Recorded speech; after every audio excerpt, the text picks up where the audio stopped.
골로새서 4장 10절과 11절이 되겠습니다. 우리 한음성으로 한번 같이 읽도록 하십시다. 시작.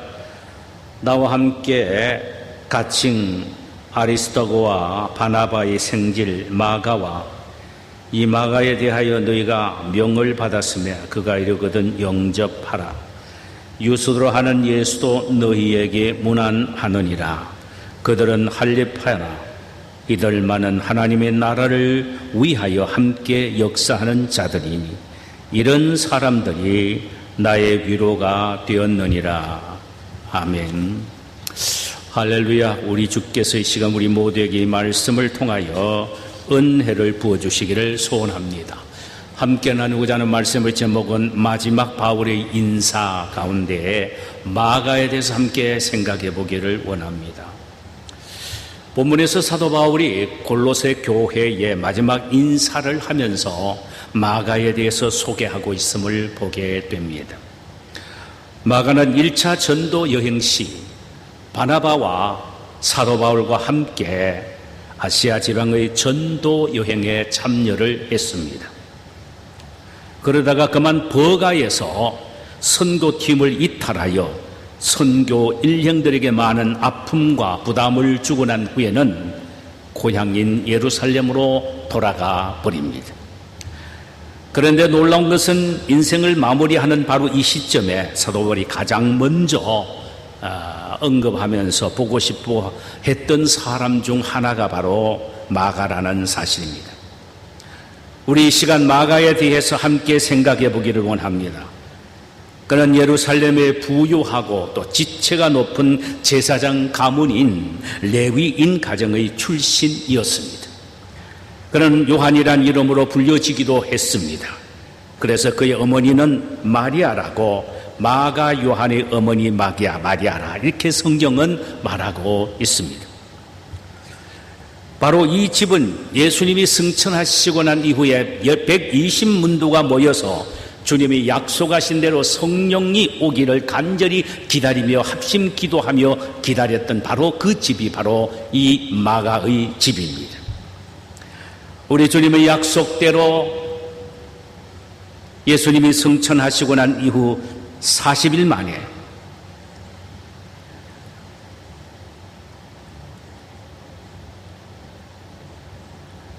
예수님이 승천하신 열흘 만인 오순절 절기에 약속대로 성령이 물붓듯 부어졌습니다. 그 결과 예루살렘 교회가 바로 이 마가 요한의 집을 중심으로 해서 세워졌던 것입니다. 이러보건대 이 집은 복된 집이었고, 그리고 마가는 바로 이런 복된 축복을 받은 가정의 아들이었습니다. 마가는 안디옥 교회의 기둥 같은 일꾼으로 제1차 전도 여행 시 바울과 함께 아시아로 떠났던 바울의 동력자 바나바의 생질이었습니다. 그는 삼촌인 바나바의 권유를 받아서 1차 전도 여행 때에 전도팀과 함께 합류를 했습니다. 그러나 바보에서 버가에 도착하자마자 바보처럼 그는 선교를 포기하고 예루살렘으로 도망가 버리고 맙니다.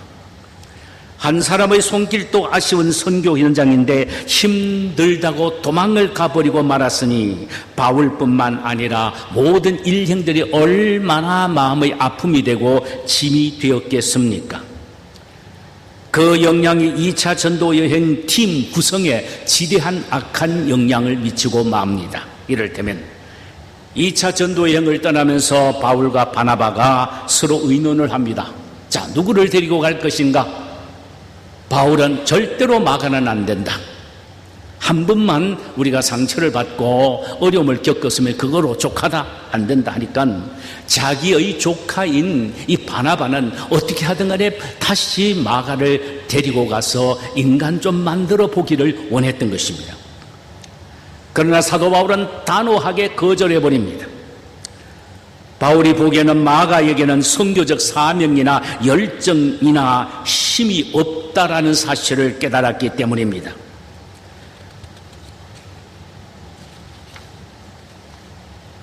그런데 놀라운 것은 이 마가 문제 때문에 그 끈끈했던 사도 바울과 바나바가 서로가 다투면서 갈라지게 됩니다. 그래서 바나바는 마가를 데리고 배 타고 구부로로 가고 바울은 실라를 택한 후에 수리아와 길리기아 지방으로 가게 됩니다. 그런데 놀라운 것은 이후에 마가는 전혀 다른 사람으로 변모한다는 사실입니다. 그는 삼촌인 바나바와 함께 선교를 다니면서 전혀 새로운 사람으로 변모됩니다. 우선 바울을 실망시켰고 1차 전도여행 때에 바울과 그 일행들에게 마음을 아프게 한 것에 대한 죄책감이 생기기도 했지요. 그래서 그는 선교 열정과 헌신감에 다시 불을 붙이기 시작을 합니다. 열정의 선교사로 변해지게 된 것입니다. 아마도 삼촌 바나바가 그런 선교사로 그 조카를 만들었던 것 같습니다. 사람은 누구의 지도를 받고 누구 밑에 있는 거가 참으로 중요합니다. 즉 멘토가 누구냐라는 사실이 중요하다는 말씀이 옳습니다. 바나바를 사도행전 11장 24절에는 이렇게 인격과 신앙에 대해서 소개를 합니다. 그는 성품이 착하고 성령과 믿음이 있었던 사람이다. 그러니까 성품적으로는 착한 사람이요 영적으로는 성령과 믿음이 충만했던 사람이었습니다. 그런 사람 밑에서 마가는 선교 훈련을 받았고 결국은 완전히 바뀌어진 사람으로 변해지게 됩니다. 우리는 여기에서 사도 바울의 선교의 정책과 바나바의 선교의 정책이 다르다는 사실을 발견하게 됩니다. 사도 바울은 애당초 선교의 열정과 비전을 갖고 훈련된 사람들이 가도 힘든 것이 선교라고 생각하여 그런 사람 중심으로 복음을 전하기를 원했습니다. 그러나 바나바는 인격 그대로 그는 성품이 온유하고 착한 사람이었습니다.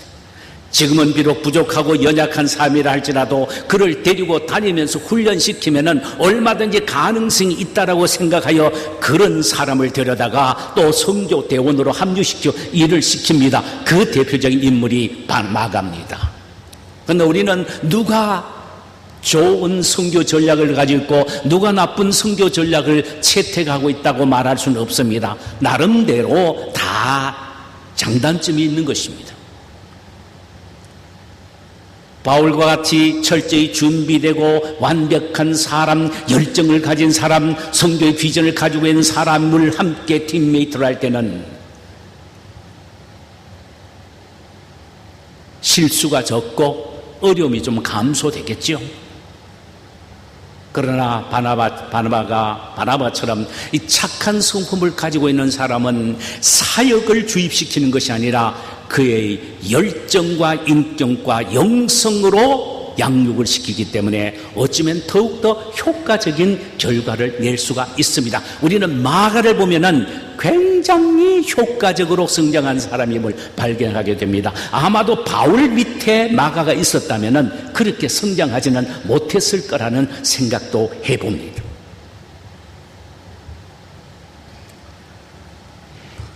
시간이 흐른 후에 마가는 로마에서 사도 바울과 재결합을 합니다. 실로 오랜 시간 후입니다. 그는 로마국에 갇혀있는 바울을 만나게 된 것이죠. 로마에서 바울을 만났을 때의 마가의 모습은 정말 성숙하고 헌신된 멋있는 사람으로 바뀌어져 있었습니다. 사도 바울이 상상할 수 없을 정도로 완숙한 하나님의 사람으로 변모해 있었다는 말씀이 옳습니다. 바울은 그가 너무나도 자랑스러워졌습니다. 그래서 바울이 임종 전에 믿음의 아들 디모데에게 내가 마가를 보고 싶으니 데리고 오라고 말을 할 정도였습니다. 우리가 잘 압니다. 사람은 마지막 눈을 감기 전에 일평생 가슴속에 묻어두었던 마지막 말을 유언으로 하게 되고 가장 보고 싶었던 사람을 마지막에 얼굴을 보기를 원합니다. 마가는 사도 바울에게 이런 사람이었어요. 이 사실을 우리는 디모데후서 4장 9절에서 발견하게 됩니다. 너는 어서 속히 내게로 오라. 대만한 이 세상을 사랑하여 나를 버리고 데살로니가를 갔고 그레스게는 갈라디아로 디도는 달마디아로 갔까. 누가만 나와 함께 여기에 있느니라. 내가 올 때에 마가를 데리고 오라. 그가 나의 일에 유익하니라. 이것은 바울의 믿음의 아들 디모데에게 쓴 편지의 한 부분입니다. 사도 바울이 죽을 날이 임박함에 그가 믿음의 아들 디모데에게 편지를 쓰기를 이 겨울이 다 다가오기 전에 빨리 자신에게 와 달라고 요청하면서 자기 주위에 있는 사람들이 한 사람 한 사람 다 떠난 현실의 아픔을 직시하면서 고백하죠. 대만은 세상을 사랑하여 나를 버리고 데살로니가를 갔다. 그레스게는 그의 고향 달마디아로 갔고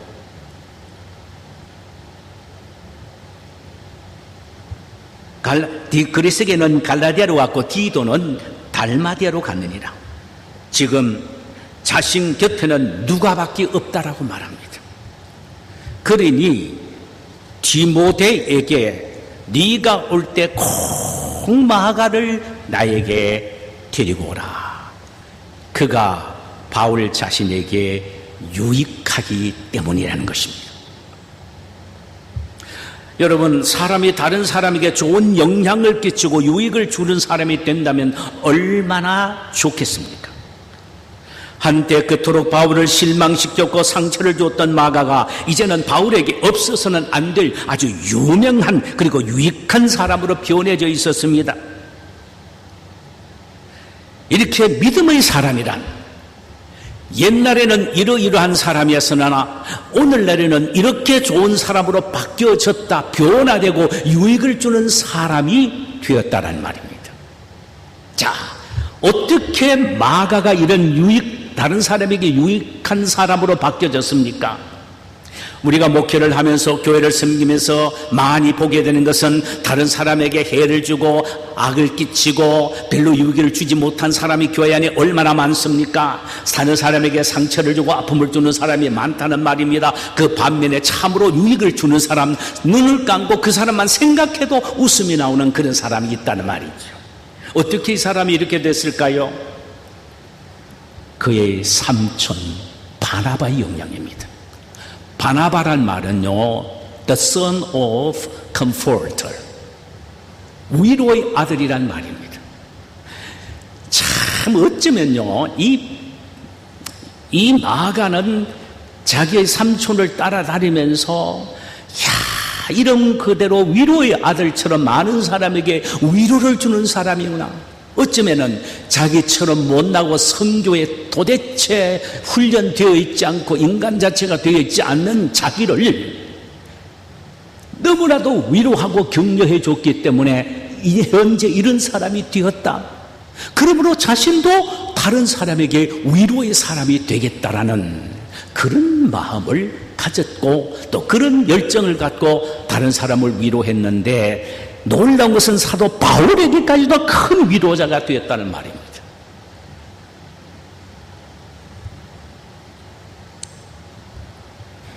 그럼 마가가 바울에게 어떤 유익을 주는 사람이 되었나요?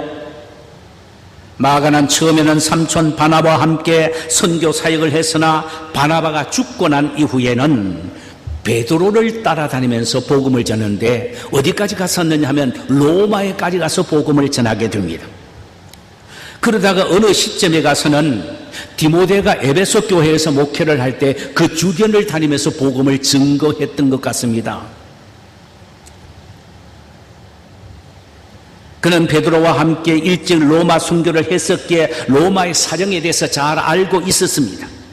바울은 자신이 영의 몸이 되었기에 자신을 대신해서 복음을 전할 사람이 필요했으며 그 일에 가장 적합한 사람이 로마 사정에 밝은 마가라고 생각을 했을 것입니다. 그래서 마가에게 자신의 일을 대신 맡기고 싶어서 마가를 데리고 오라. 저는 나에게 유익한 사람이다. 사랑하는 성도 여러분, 우리가 이 생을 살아가면서 가장 힘들고 어려울 때 마지막 순간에 만나고 싶고 다른 사람에게 위로와 유익이 될 수 있는 사람이 된다면 얼마나 좋겠습니까? 아, 그 사람을 만나고 싶다, 그 사람의 위로를 내가 한번 받고 싶다, 이렇게 다른 사람의 도움이 되고 위로자가 될 수 있다면 얼마나 좋냐 이 말입니다. 사도 바울에게서 마가는 이런 사람이었습니다. 과거를 생각하면 바울이 보고 싶지 않겠죠. 그러나 얼마나 사람이 바뀌어졌는지. 그렇게 만난 적이 없지만은 마가만 옆에 있으면 큰 유익이 되고 위로가 될 것으로 알았습니다. 그만큼 그가 위로의 사람으로 레피테이션을 가지고 있었기 때문입니다.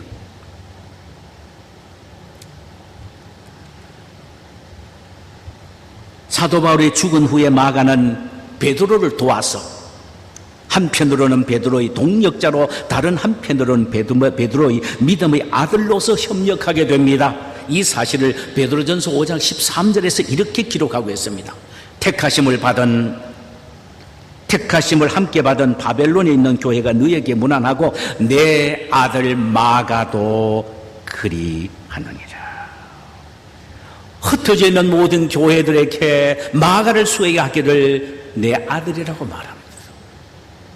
자, 그러면 우린 여기 보면 정말 마가는 대단한 사람이다. 왜냐하면 마가는 자기의 삼촌인 바나바와 베드로와 바울까지도 아우르고 연결시키는 위대한 인물입니다. 어쩌면 바나바의 좋은 인격과 그 열정을 가지고 있는 베드로, 그리고 또한 하나님에 대한 사랑과 예수 그리스도의 복음에 대하여 감격에 넘치는 바울, 이 모두의 좋은 면을 다 물려받은 사람인 것 같아요. 이걸 보면요, 이야, 이 마가라는 사람은 정말 마음이 열려져 있는 사람이구나. 마음이 열려진 사람입니다. 자기가 없는 사람입니다. 이런 사람 하나님 사용하세요. 자기가 없는 사람이에요. 사도 바울의 좋은 면을 흡수하고 observe하는 거예요. 빨아당기는 겁니다. 베드로의 좋은 면을 observe하고 바나바의 좋은 인격을 또한 observe하는 것입니다. 자기 자신을 드러내고 자기를 자랑하고 나타내고자 하는 마음 같으면요, 이런 좋은 면을 도저히 받아들일 수 없습니다. 그러면서 마가는 참 대단한 사람입니다. 신약 성경 가운데 제일 먼저 기록한 것이 마가복음입니다. 그러니까 우리 주님께서 마가의 이런 마음과 베드로와 바울들로부터 들었던 이 모든 말씀이나 문헌 같은 것들을 자기의 의지와 자기의 생각이 없이 그대로 글을 쓸 수 있는 성품 자체의 사람이었기 때문에 우리 주님께서 사복음 가운데 마가복음을 제일 먼저 쓰게 하지 않았나는 제 나름대로 추측을 한번 해보는 것입니다.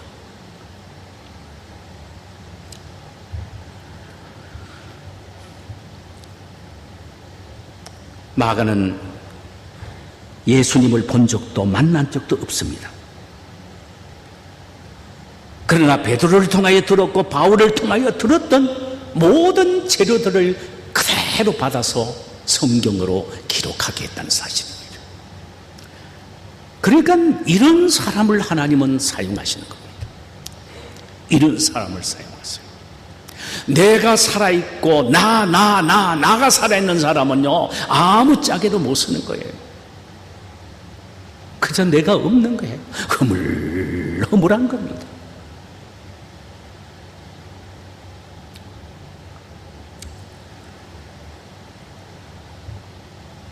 사람은 겉보고 평가해서는 안 됩니다. 그리고 처음을 보고 결정을 해서도 안 됩니다. 사람은, 특별히 그리스도인들은 처음보다 끝이 좋아야 합니다. 그 말은 영적으로 성장했다는 의미며 영적 은혜가 늘 충만하고 더욱더 풍성해졌다는 의미입니다. 기독교는 처음보다 마지막이 좋은 종교입니다. 가나 혼인잔치에 물이 포도주로 변한 것은 맹물과 같은 우리 인생이 극상품의 포도주가 되는 멋있는 인생으로 바뀌어지고 향진하는 성품으로 바뀌어지는 것, 이것이 참된 기독교인이란 의미죠. 기독교는 모든 것을 합력하여 선을 이루게 하는 종교입니다. 이것을 믿는 것이 진정한 기독교 신앙이 아니겠습니까? 마가는 처음보다 나중에 더 아름다운 사람이었습니다. 얼마나 멋있었으면 사도 바울이 저는 나의 위로자다, 나의 도움을 주는 자다, 제발 디모데야 네가 올 때 마가를 좀 데리고 오다오. 그를 한 번만 보고 죽어도 좋겠다. 그에게 내 모든 사역을 맡기고 싶다. 내가 못다한 사역을, 로마를 위한 사역을 내가 그에게 맡기고 싶다.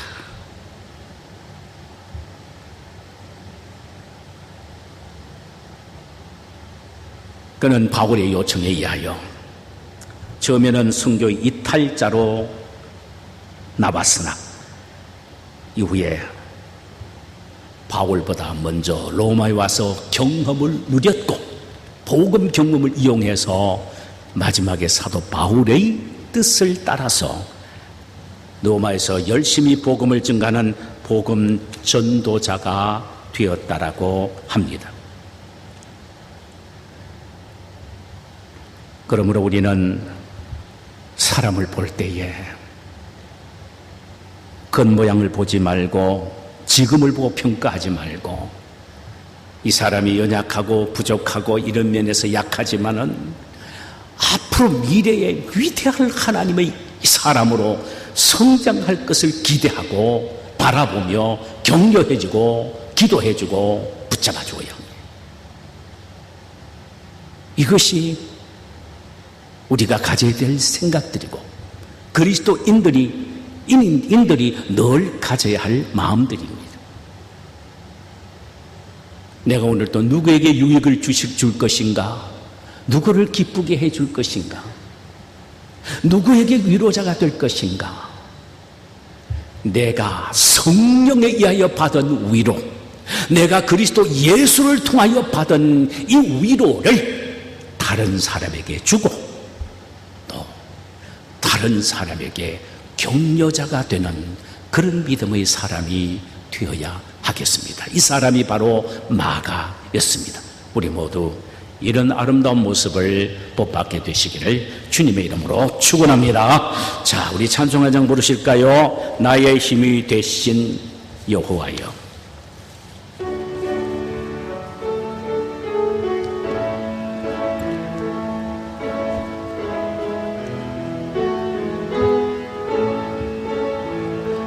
나의 힘이 되신 여호와여, 내가 주님을 사랑합니다. 주는 나의 반석이시며 나의 요새시다. 주는 나를 건지시는 나의 주, 나의 하나님, 나의 피할 바위시요 나의 방패시라. 나의 하나님, 나의 하나님, 구원의 뿌리시여 나의 산성이라. 나의 하나님, 나의 하나님, 그는 나의 여호와, 나의 구세주, 나의 생명이신 여호와여, 내가 주님을 찬양합니다. 주는 나의 사랑이시며 나의 의지시다. 주는 나를 이끄시어 나의 길 인도하시며 나의 생의 목자 되시니 내가 따르리라. 나의 하나님, 나의 하나님, 생명의 면류관으로 내게 씌우소서.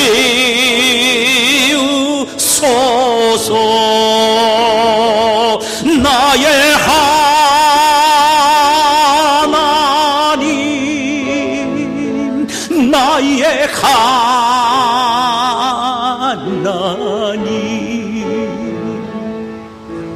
그는 나의 여호와,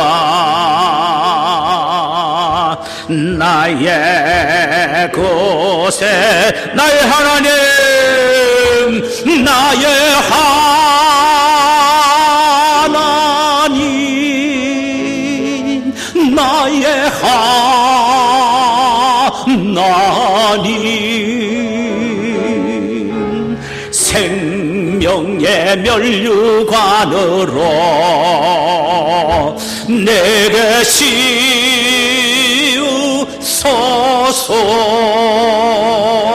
나의 하나님,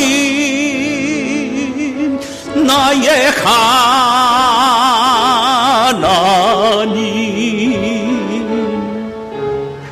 그는 나의 여호와, 나의 구세주.